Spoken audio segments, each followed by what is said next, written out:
Fox 8 News is New Orleans' most watched late news. Fox 8 Local First starts now. Tonight, Jefferson Parish leaders update the Hurricane Ida recovery effort and tell us when those without power are expected to come back online. And Laplace loses water service again. What leaders say about the system, when the system will be repaired. And the state revokes the licenses of 7 nursing homes involved in an evacuation to a warehouse in Tangipahoa Parish. Good evening, I'm Lee Zurich. And I'm Shelley Brown. The State Department of Health says the owner of 7 nursing homes displayed an indifference to the welfare of his elderly residents. So today, the state revoked the licenses to all 7 nursing homes across the metro area, essentially shutting them down. Tonight we lay out how state leaders say the owner tried to threaten, harass, and intimidate them at a former warehouse turned evacuation shelter in Tangipahoa Parish. Last Monday afternoon at 3:31, a State Department of Health employee texted the owner of the 7 nursing homes evacuated to an Independence warehouse. The employee wrote, "Mr. Dean, would you please call me about your residence in Independence? There are problems. This is LDH." LDH said Bob Dean sent a series of replies, several nonsensical text messages devoid of any basis in reality or fact. Dean responded 4 hours after that first text, writing, "Hello, who the F is this? On the air Wrangler, please text me back. Oh my God, text me in the air. What a liar you are." Dean added, "Somebody told me you better watch it. Mother F you." The expletive-filled text continued. "Do you realize you're in a conspiracy theory with the federal government? Your blank is grass, mother expletive, sucker-eating expletive expletive." State leaders have known Bob Dean for quite some time. He's operated nursing homes in the state for years and bought this warehouse in 2016 and converted it to a hurricane evacuation shelter. But the state shut down his nursing home operations today. A 12-page letter sent Tuesday afternoon by the state to each nursing home lays out the poor conditions we've documented for days. But it also goes further into detail how nursing home leaders tried to downplay the severity of the conditions in the old warehouse. Last Monday morning, the state medical director for that area noted generators that powered oxygen were not working and residents were sleeping on floor mattresses. The state says text messages sent later that morning from the site indicated the situation was fine. They were not. Over the past week, residents have described to us what they call inhumane conditions. I was urinating on myself for 4 solid days because I couldn't get to the bathroom. I'm supposed to be on 24-hour oxygen, and I've been on oxygen for 6 years, and they sent me out there with no concentrator, no oxygen. Every day I kept begging them to get me oxygen, and they never went without oxygen for 4 days. And man, if I didn't have my emergency inhaler, I would not be alive today. In the state's letters, they note one resident indicated she had not had a shower or bath in 4 days and had not changed clothes since arrival. Overcrowding was observed with bedding mere inches away from each other. And one state employee noticed a male resident in only a t-shirt and diaper full of feces. While conditions deteriorated and some patients were fighting to live, the state says Bob Dean began a campaign of threats, intimidation, and attempts at interfering with LDH's ability to assess the site and assure safety. We were getting conflicting messages. We were getting text messages from the owner saying that they had a plan in place and everything was fine. And that is not what we were finding when we were on the ground. When state officials visited the site, Dean became aggressive. At one point, he started yelling over and over, "Who sent you?" Dean then said, "Get off my property now." State officials left the site but came back 2 days later to begin rescuing residents. We went back. It was reported to it was reported back to state office, and then a team was basically spooled up and sent back out the very next day because we knew at that stage we needed to get in there and commence rescue efforts. Around that time, Dean sent another text to a state employee. You and others took my patients away from the evaluation center and broke the Fourth Amendment of the Constitution of the United States. We have picture of the stealing of their persons without charge in our COVID test. Truly a Holocaust. We tried to reach Bob Dean by phone today for an additional comment, but were unable to reach him. Tonight at 10, our investigation into this evacuation shelter continues with a look at the plans filed with the state and the claims made by the Dean homes. Leaders in New Orleans say they're looking at ways to make independent senior living facilities, which are totally different from nursing homes, safer after they say 5 people died from negligence during Ida's aftermath. Caitlin Russ tells us about new policies that could soon be in place. Anymore. This is about humanity. Queen Lassay had to jump into action the night of the storm. The older people in there were screaming my name, but I couldn't really see to get around, so I'm feeling on the wall to get around, get a few people and trying to huddle together with them. She's one of the many independent living facility residents across the city fighting to be heard after watching her building collapse into chaos with no manager in sight and no communication. It was like something out of some other space world or something.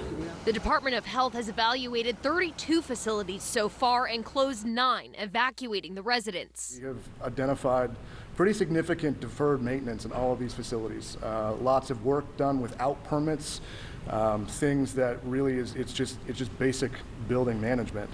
The city has formed a strike team to inspect all of these buildings, looking under every building code stone because they do not have the same oversight as nursing homes. But I think we all know that you can be independent in a wheelchair, in a walker, or on oxygen if you can get and use an elevator and if you have the resources to come and go. As soon as the electricity is out, and this particular person that passed away was on oxygen, then you don't have independence anymore. Councilmember Kristen Palmer announced her plan to fill this policy gap at Assumption Inn, where a man on the 2nd floor died. We're quite frankly horrified at the conditions in this building, but also at having where the management office was, it was empty. There was just a posting on the window that we suggest that you evacuate, and if you don't have family, call 311. And we have a generator. It might last for 6 days. It may not. The ordinance would add independent living to the same classification as residential care facilities, requiring a license and annual inspections. It would also mandate an evacuation plan submitted to the city and alternatives if they chose not to leave, including generator plans and how to keep elevators working. We shouldn't be at this point. Hurricanes are not new to us in New Orleans. This is just a drafted ordinance. Palmer says she will be taking it to city administration as well as the health department for their additions to make sure it's comprehensive. Her goal is to have it in place for the rest of this hurricane season. Shelley? All right. Thank you, Caitlin. Today, Jefferson Parish lifted the boil water advisory for the East Bank. The West Bank advisory was lifted yesterday, except for Lafitte. Tonight in Jefferson Parish, more than 115,000 Entergy customers are without power in Jefferson. Patrick Hanby with Entergy says it's a 24-hour operation to restore the power. Building this system, rebuilding it from the ground up. Basically, you're going to have a brand new system in most places of the parish where you had the most damages. That takes a lot of time, but we're getting close to bringing on 6 to 8 feeders at a time here tonight, potentially, huge chunks of customers, and that's going to anticipate getting closer to that vast majority of customers restored by tomorrow. We will have, and our goal is to have the vast majority on. That is an estimate. There are unforeseen circumstances that could happen between now and then that could set us back a little bit, but that's okay. We're still going to move forward, and we are going to get your lights on as safely and quickly as possible. Hanby says it's important for people with damage to their home and who have damage to their meter box to call an electrician to make sure that they are ready to receive power. Across the state, about 335,000 Entergy customers are waiting for restoration. Entergy says 90% of its customers in the greater New Orleans area should have power restored by tomorrow. However, in areas like Venetian Isles and Algiers, restoration could take longer for some because of the complex repairs. Cox says services have been restored to about 50% of customers in the greater New Orleans area. The company expects the vast majority of customers to be connected by the end of the week, with the exception of areas that sustained significant pole or fiber damage like Lafitte, Destrehan, and Luling. Governor Edwards says 5 parishes are bearing the brunt of power outages. This afternoon, he said 95% of residents and businesses in St. John, St. Charles, St. James, Terrebonne, and Lafourche are without electricity. So while we've seen lots of improvement, a lot of really good work in terms of power and water and in terms of cell phone coverage and so forth, there's an awful lot of work to be done. The governor also announced a proclamation meant to protect the hotel rooms that are being used by first responders from being released to anyone who had a previous reservation. 2 more deaths are now linked to Hurricane Ida in Louisiana. Both of those victims were from St. Tammany Parish. The state health department says a 68-year-old man fell off a roof while making repairs, and a 71-year-old man died after running out of oxygen during the extended power outages. St. Charles Parish is cleaning up and rebuilding after Hurricane Ida devastated the area. Olivia Vidal visited St. Charles today, and she has a look at how residents there are recovering. Yeah, that's right. The big need for many residents across St. Charles Parish is power. The heat is definitely a factor for folks down there as they begin repairing their homes from Ida's heavy winds and rain. We traveled to Destrehan, Luling, and Norco today. Many homes suffered major roof damage. Nearly every home you saw had a blue tarp.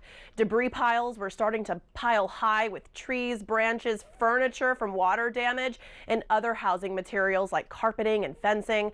Power is still the major issue, though, in St. Charles Parish, as a majority of residents are still without it. Now, while driving around today, we saw many linemen throughout the parish, a promising sight, according to Parish President Matthew Jewell, who says he is pushing hard to fast-track restoration timeline. But I know they have a daunting task in front of them. And let me just say, the linemen who are coming from all over the country and our local linemen here, they're heroes. You know, by no means are we trying to rush them. We want them to be safe doing their job. We just want as many of them in St. Charles Parish lifting poles and fixing spans and replacing transformers as we can. There was a lot of lines down, over 3,000 lines, power poles down, spans of lines, hundreds of transformers down. So there's a lot of linemen on here. We want to keep them in St. Charles Parish. We'll take as many as we can get at this point in time. Jewell asks residents to be patient. Trash pickup is another issue in the parish as they are working to get more employees to help activate that department. He says it's been at least 2 weeks since trash was last picked up. Now, debris trucks have begun picking up debris, and linemen are throughout St. Charles working to fix power poles and down lines. St. Charles Parish is still under a boil water advisory. Lee? All right, thanks a lot, Olivia. People in Laplace are dealing with ongoing water issues. A closer look at their recovery ahead. And the search for a man wanted for killing a Hurricane Ida evacuee from New Orleans. Boil water advisory is in effect for all of St. John Parish, and there's no water service in Laplace. The parish estimates the water will come back online around 10 or 11. But there will be a long recovery in the parish. Natasha Robin has more now from Laplace. We're here in the River Forest subdivision, one of the last places where the water actually drained out of. At one point, there was 4 to 5 feet of water here from the lake. The water is gone, but the massive cleanup begins. Homes are destroyed, power lines snapped, and large trees ripped out of the ground. The worst damage we found in this neighborhood is a home where the roof was literally ripped off and the homeowner was inside at the time. We chose to stay home. We didn't think, we could ride it out. Maybe the worst, we wouldn't have electricity. And about 4:40, the electricity went out. And then we saw the chimney came off. We saw it in the street. So my husband said, well, let's go upstairs in the attic and see if what's going on. So it was a hole, a chimney. So we went up there trying to patch it with some tarp and a staple gun, and as it was up there, this side of the roof just opened up like a monster. So we came down, there were leaks in the ceiling, so I put one bucket. By the time I put a bucket, leaks were just everywhere. They were just gone. And so we stood in the window paying attention. I don't know if you can see the whole front of house right here just picked up. And that's when that column came down. And that's when we knew we had to get out. So we were able to get out in my husband's truck. The homeowners are safe, but they say it's a night they'll never forget. You can see the mounds of debris. The parish says it will begin first picking up the vegetation, and then they'll pick up the debris later. It's no doubt going to be a tough road ahead for the people of St. John Parish. In LaPlace, Natasha Robin, Fox 8, Local First.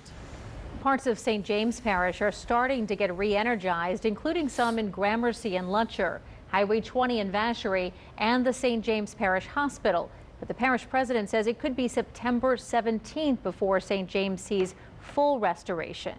The biggest challenge that was facing us right now, one is garbage collection. You know, we still have a lot of streets with down power lines that the trucks are unable to pass. So we did set up some sites, a few sites on the East Bank and on the West Bank.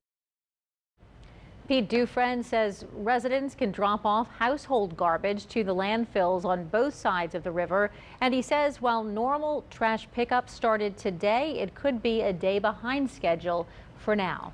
The New Orleans public school system plans to have students start to return to the classroom on September 15th. It hopes to have all students back by September 22nd. Superintendent Henderson Lewis says school buildings sustained minimal damage from Ida.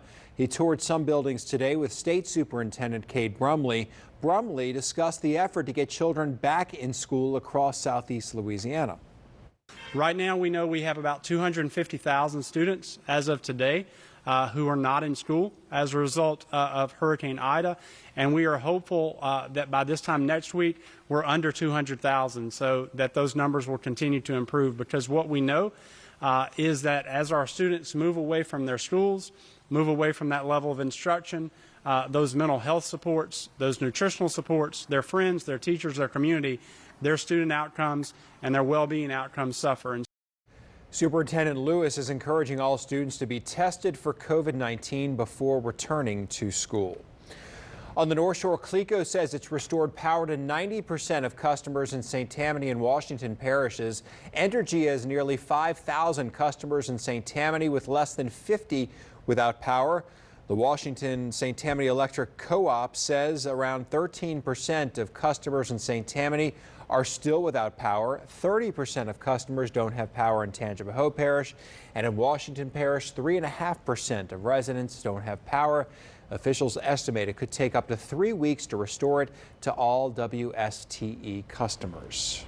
In Lafourche Parish, emergency phone lines are up and running again. They went offline when Ida made landfall last week. Lafourche Parish Sheriff Craig Weber says 911 dispatch lines are working, and you can also now call the sheriff's office for non-emergency needs. As Southeast Louisiana starts the Ida recovery process, Senator John Kennedy says new legislation will provide some help. Residents need housing, infrastructure, and electricity, but there is some progress to report. Rob Masson has more from Lafourche Parish. We are here in Thibodaux, where Senator John Kennedy is helping to distribute supplies to residents who have suffered damage due to Hurricane Ida. 9 days out now, people are getting back on their feet. The big problem here in Thibodaux is many roofs sustained damage, and a lot of people have had to put up tarps to protect their buildings. I'm joined now by Senator Kennedy. Amen. Senator, how you doing? A little warm out here. We're all doing the best we can. You know,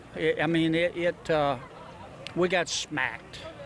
Except for New Orleans, where the levees held, thank God. This one's worse than Katrina. FEMA's got plenty of money. As of Monday morning, they had $40 billion in their account.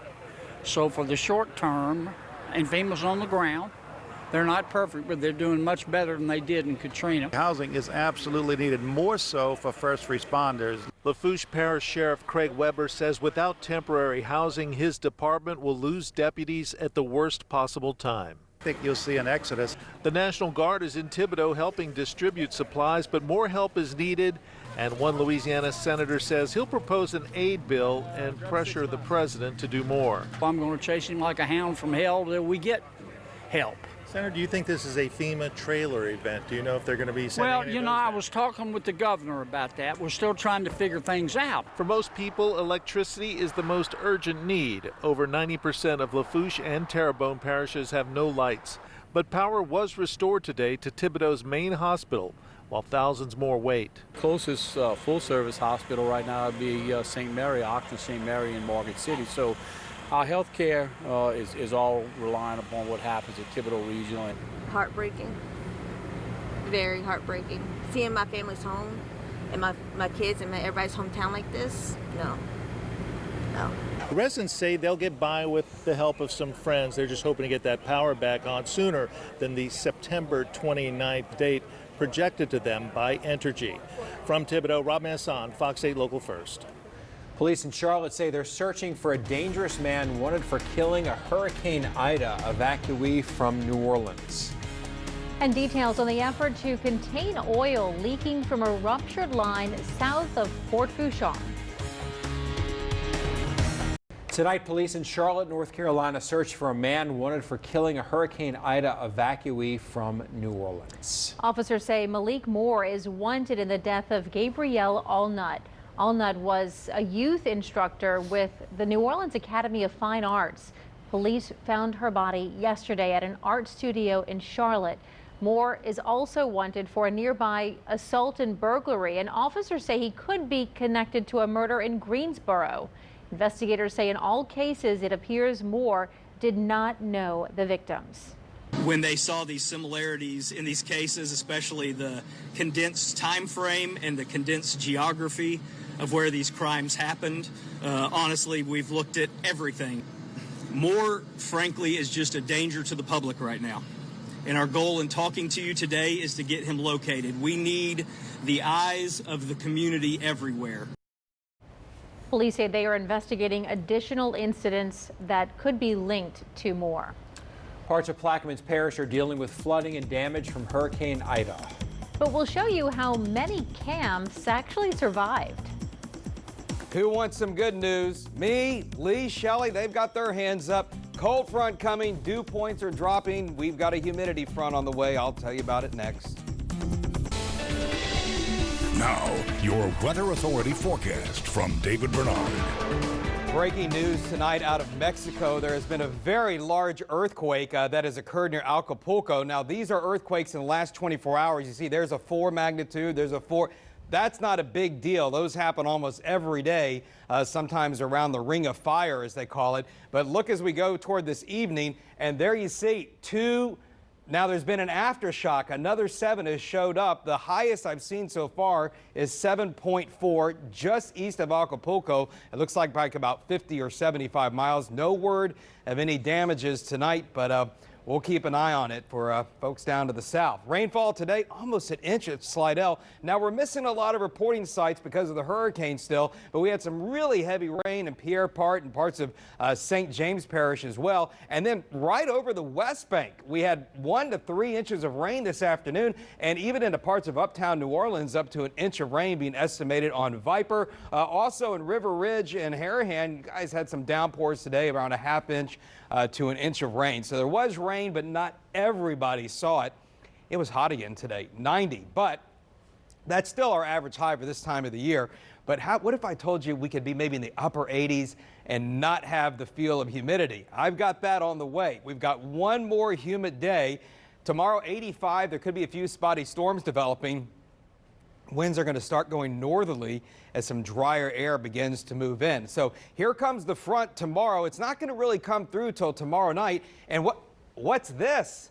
That's the disturbance in the Gulf. That's heading for the Panhandle. So that'll move south and east of the river. We'll talk about that more in just a second. It might develop a little bit more, but it's not coming here. Instead, we'll have a few spotty storms, and that will be just about it. So more on the tropics tonight. There's our weak low pressure in the Gulf of Mexico. It has a medium chance of developing before it reaches the Florida Panhandle tomorrow night and Thursday, or it might develop once it gets out here over the Atlantic off the Carolinas. But thanks to the cold front coming, this is moving north and east away from us. If it does develop and maybe into a weak tropical storm, the next name on the list, that would be Mindy. Here's a look at Hurricane Larry. Continues to be a major hurricane in the Atlantic. It has been out there for well over a week. It's moving toward Bermuda, but it looks like on the latest track, the track keeps shifting a little more to the east.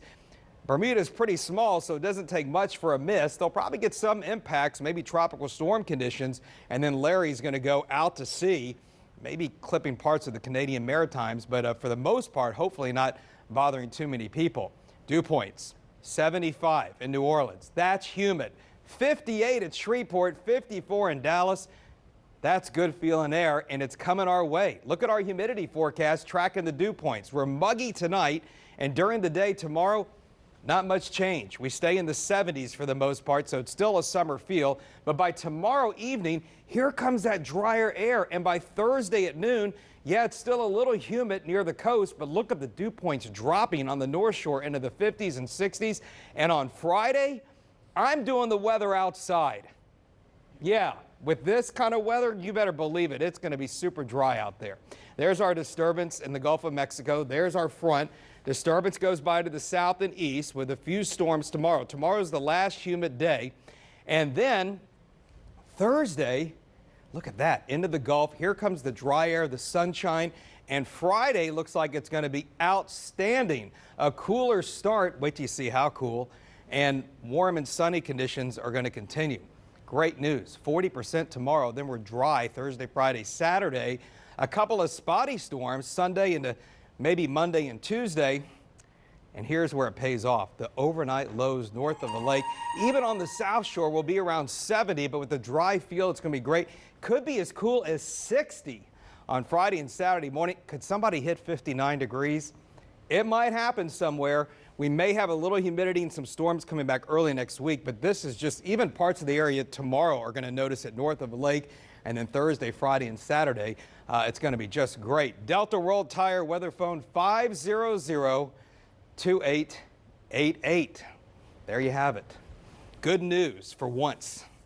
Good news. Look, David, Shelley can be really mean to you. So we want, and I'm so nice that we wanted to like bring up some. We wanted some to alternate universe. Yeah, exactly. No, is that? She's looking at me like I'm crazy. Anyway, Bob Breck, the Breckster, posted on his blog tonight, I am nominating David Bernard as the hardest working weather person in New Orleans, if not the hardest working, then the most overworked weather person. That's the best part. That is. And yes. now you have been working, what, almost 19 days straight? Is that right? Is that what you told me? It'll be coming up on that, yeah. It'll be coming up on that. Are you counting? Hey, you know what? It's hurricanes. It's what we do. It's what Bruce does. It's what myself, Nicandra, yeah. Zach. Yeah, it's what we all do. But, I mean, we get, Oh, you're not doing this. Look. Why can't you all compliment David Bernard for his exhaustion, covering the weather night and day for 3 days? Exactly. You see that? And finally, we just did. Finally, Lee, I appreciate you coming here tonight. Can I point out David has that saved on his cell phone and has played it for me like 3 days in a row? It's not a new message, right? Yeah, no, I mean, it's Sorta we new. get them all the time. Wait, and on top of being the hardest working or the most overworked, he made coffee for me today. He did. That is true. I make a really good cup of coffee, and I make it for select people in the newsroom. All right. Feels special. So I've never gotten it. You don't drink coffee. I don't. That's true. But Breck is right, David. It's good job. our whole team. Yeah, You're our right. whole weather Everybody, team. y'all have been on overdrive the last. It's what we do, though. It's okay. is. All right. Thanks All for right, keeping us posted. Thank you, David. The Louisiana Secretary of State Kyle Ardoin requests fall elections to be rescheduled. Today he met with Governor Edwards and asked to move the October 9th election to November 13th and to move the November 13th election to December 11th. Ardoin is concerned election deadlines are approaching too quickly after the impact of Hurricane Ida. Governor Edwards is expected to make a decision on the request in the near future. The city of New Orleans started storm debris pickup today, but says it could take a long time because of the sheer amount of debris and trash. All of your household waste, the stuff that's putrid, rotting, liquid, put that into your 95-gallon city can.